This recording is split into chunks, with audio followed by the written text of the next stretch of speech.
everybody, welcome back to the channel. This is the 2006 Ford GT Heritage Edition, and I'd like to give you guys a tour of the car, show you the unique features of this particular car, and then I'll take it out for a drive and we can go driving through the hill country and I'll give you guys an idea what that's like. Let's take a look. Standard Ford key fob from the 2000s. So the Heritage Edition was made only in 2006. They only made about 343, I think, of them. And back then the option was only $13,500. Looking back, it's an incredible deal for that option. But what I wanted to do is I wanted to show you what is included in that option package. Alright, so the option package doesn't do a whole lot, but what it does include, of course, is the two-tone paint. So this blue paint is unique to the Heritage Edition. This orange is unique to the Heritage Edition. It also came with a set of these roundels. Now, these are stickers. You could get this car without the stickers, both the circle and the number. The circle is a sticker and the number is a sticker on the circle. That is one thing that's different about this Heritage Edition compared to the 2019 Heritage Edition, where the numbers and the paint and everything else are completely just painted onto the car, and the numbers are actually exposed carbon fiber from the car itself. But the Heritage Edition on the 2006 didn't really have a whole lot of unique features other than the paint and the roundels. The newer Heritage Editions have a lot more custom features, like stitching and custom interior that's only unique to the Heritage Edition in addition to the paint. I'm not sure if everyone realizes, but when you put the two GTs together, they're different colors. This color is actually different than the 2019 Ford GT and different than the old original GT40s from the 60s. This color is actually a little darker and more of a blue color and less pale like the original color from the 60s. One thing that also did come with the Heritage Edition are these gray calipers. That unique color is unique to this Heritage Edition from 2006. So this particular model has the base model wheels that have been powder coated black. It actually did come with the BBS Spider wheels, but they have since been replaced. A lot of the other custom work that's been done, or a lot of these other items that have been powder coated black. This is the front latch, and I'll show you how to open that in a minute. Also over here is the gas cap. It's also been powder coated, and this is a latch to open up the gas cap. This is how you open the gas cap, and you have to use your key. So you can't leave your key in your pocket or in there while you're getting gas like you could on maybe a normal car. You have to turn it and pull this at the same time, which is not easy to do when you're holding a camera. But then it pops open just like that, and there's the fuel cap. It's not the easiest car to fill up because think about it. You've got to have your fuel pump right here, and it's got to go over this body panel and down there. Notice this is painted. It's not all a rubber grommet there. So there's a good chance you might spill some fuel here or scratch something, so you got to be very careful. Notice there is a plastic film right here to help prevent that. Going around on the other side, there's another latch over here. So this one opens the front. So same deal, you got to use the key to turn it while pulling it. That pops the front open, and then you can lift it up, which I cannot do with one hand because you actually have to hold this open as you're pulling this. So let me give it a try. There we go. So this is your frunk space. This is the most storage you're going to have in this car. So if you have a weekend getaway planned, good luck. Plus, it also gets extremely hot down here. So if you're taking your wife on a trip, she can't put a makeup bag in here. There's also no storage in the back. So passenger compartment is step one. Option two is you could just ship it wherever you go. That's actually pretty common for the guys that go on these Ford GT rallies. So you can get maybe a couple backpacks in there. Remember, it looks smaller, or it looks bigger than it actually is because this big piece of body comes down in there, so it's really not very big, as you can see now. So, and then there's radiator vents up here, which of course you can see through there. That is the battery tender cable. And you got your tow hook here and things like that. Hopefully you will never need that. Some of the custom work done to this car particularly had been the tinted out taillights, the larger diffuser, and over here the custom exhaust. You'll notice if you look at a original stock Ford GT, the exhaust actually exits down there and the license plate is up here. But this is a custom kit that was made by GT Garage to replace them, and this is an X pipe, more or less a straight pipe coming off of the exhaust. It also comes with this new rear grille back here that is different than the stock grille. I think overall the modifications done to the rear of this vehicle give it a much more aggressive look, but also look a lot cleaner. You'll notice there's no 5-mile-an-hour bumper anymore as well. So let's take a look at the inside of the car. The button is an electronic button hidden right under here. Pops that door open. Of course, everybody loves this, the door cutout there, or the guillotine door. Because if you are taller than about my height, and I'm about 6'1", this door will hit you when it closes. I'll show you in a second. So getting in this car is actually surprisingly easy. Getting out's the hard part, and I'll show you that. But getting in the car is actually really easy because there's no roof here, right? So you just get in easily. The door actually opens full 90 degrees from the car, which makes the entry extremely easy. And then getting in, there's a low entry here. It's not very wide. And just get in. It's super easy. Now once you're in here, the interior is very retro and modern at the same time. Camillo Pardo designed this car after the race car from the 60s, but of course with a lot more modern flair. So these aren't obviously ignition switches, but they're, you know, the light switches right there. Fog lights are here. Hazard lights are right there. So it just kind of gives it a unique touch. The shift knob is really, really awesome. It is extremely tight to shift. The knob itself is billet aluminum. Emergency brake right here. Here are the AC controls. The AC works relatively well, but not amazing. But what do you expect in a car like this? It's got a push button starter and it's got a keyhole. So it's one of these where you're going to have to put this in and then press the button, which we'll do in a minute. This car actually had all of the options as well added to it. So it had the Macintosh stereo. I think it's a little interesting. The subwoofer has since been relocated behind the passenger seat, and that's just a storage area because there's not a whole lot of storage in this car.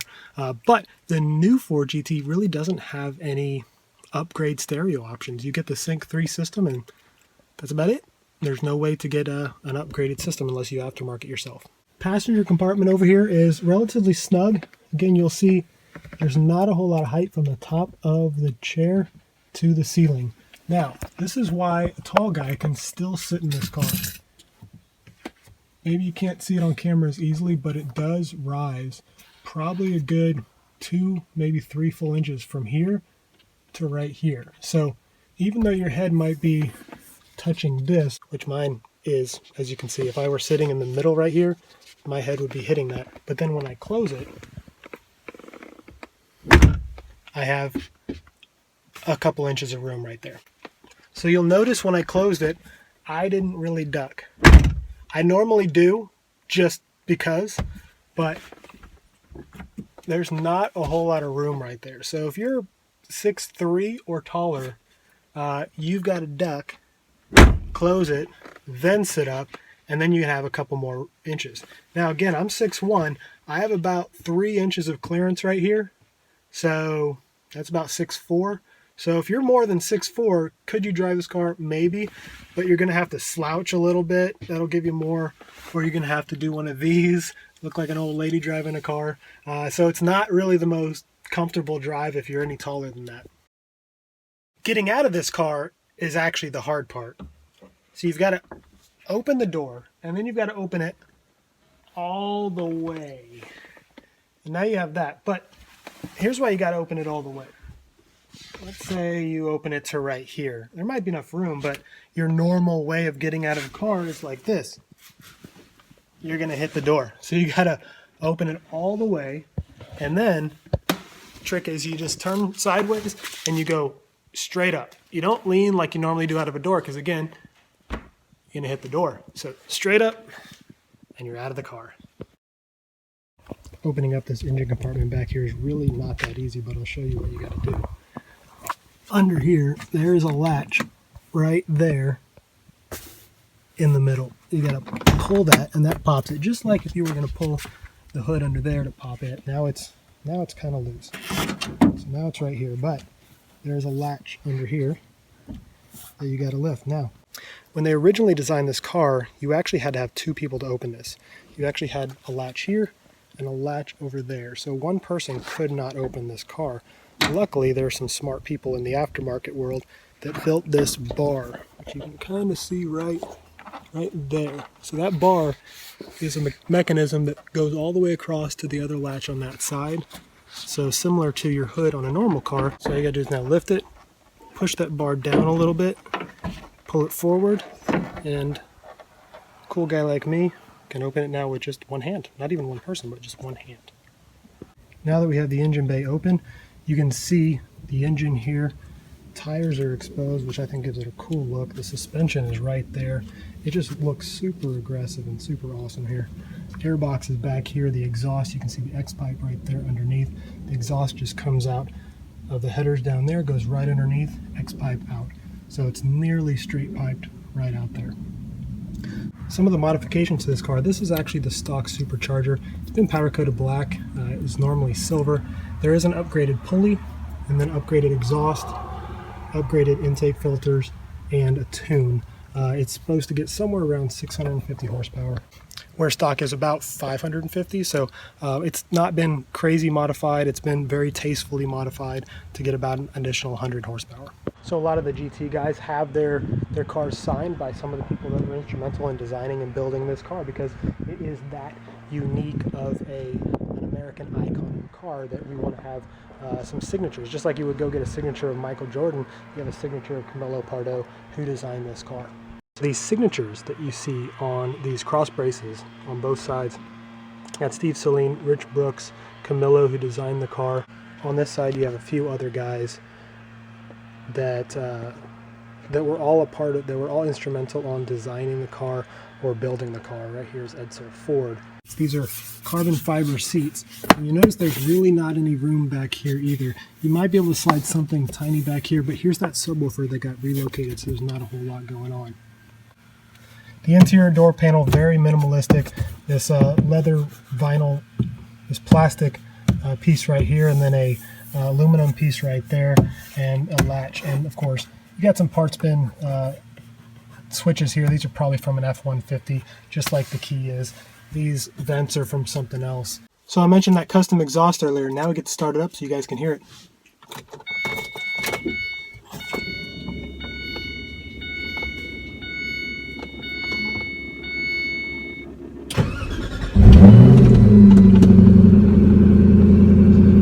Now here I am attempting to close the door without cutting my head off.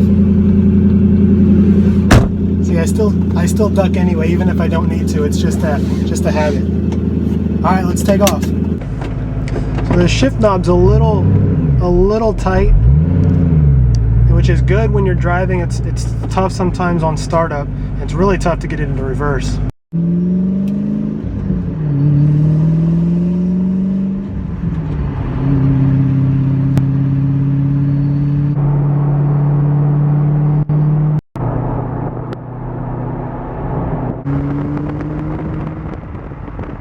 The way it feels, right?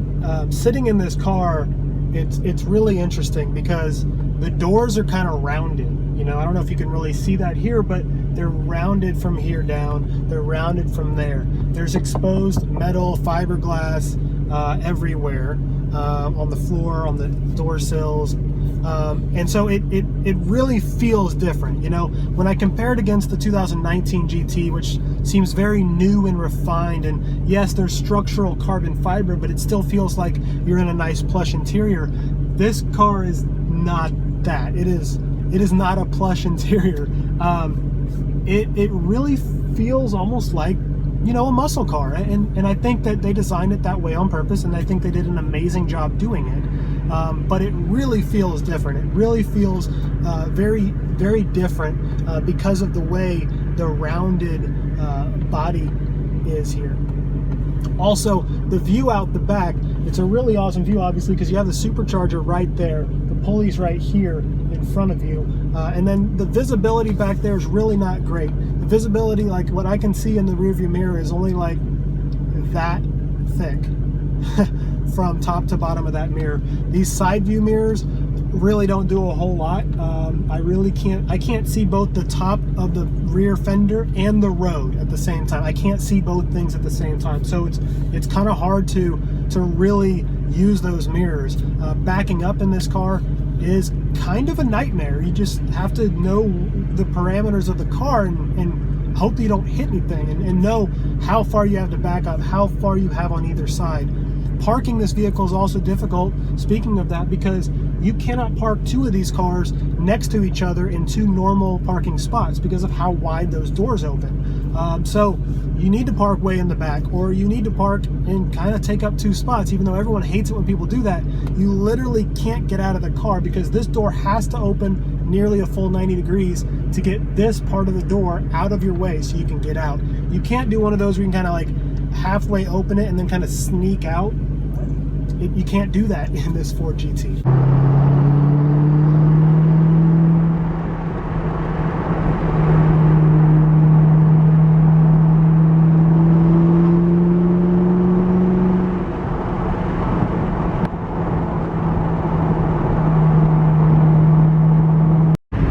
You know, another thing with this car, it doesn't really have all those new electronic nannies like stability control and things that you kind of need on a more modern, powerful car. It's really built very raw. But the bad thing is that makes this car relatively dangerous. If you're not used to driving cars that have this more raw driving experience, and you get in one of these, you can't just floor it, especially with cold tires, on a narrow street and expect to make it out in one piece. This car very easily fishtails all the time.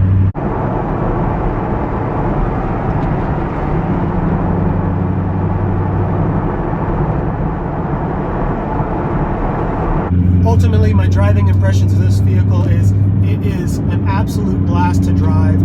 It does require some skill because it's a much more raw experience. The new Ford GT is also a blast to drive. I actually prefer driving the new GT aside from two things. The standard transmission gives us a way better experience than the new GT, which has a dual clutch, and also the sound and the way the car feels. It's a much more natural feel than the new GT with the V6 and a lot of the electronic nannies that this car didn't have.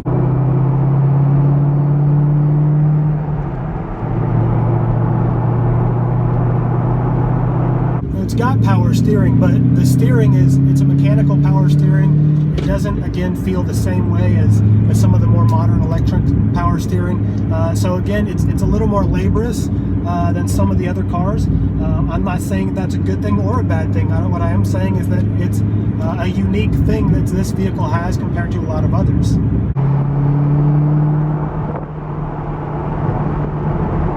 You know, if I could really rate this car on a scale of, you know, best car to worst car out there, it depends on how you want the driver experience to be. I actually am a huge fan of the way the new one handles, and the way it's effortless acceleration and speed, and it just feels like the race car that it actually is. This feels like a raw old muscle car, and if that's what you love, then this is the experience for you. I don't know if there's another car built aside from maybe like an old, more exotic Lamborghini or Ferrari. There's another car that gives it such a raw experience as this does. And it's also a relatively modern car. You know, is this a good road trip car? Honestly, I've been in one of these cars on a road trip. I took a road trip sitting passenger seat in one a few years ago, all the way up to Indianapolis and back. It's not as uncomfortable as you might think, but it's not comfortable. The seats are relatively hard. There's no stores. There's not a lot of leg room, especially when the leg room becomes the storage room on a long trip. And so it's not the most comfortable car to drive, obviously, for long distances, but it actually can be done. Thanks again for taking a look at the Ford GT. This is the 2006 Ford GT Heritage Edition. I'd like to make another video similar to this about the 2019 Ford GT Heritage Edition. Hopefully you guys really enjoyed this video. Hopefully you really enjoy this car. Obviously I enjoy it from my point of view, but I'm hoping that you guys can enjoy it through these videos. If you did love this video, give me a like, subscribe, share this video if you like, and as always, until next time, adios.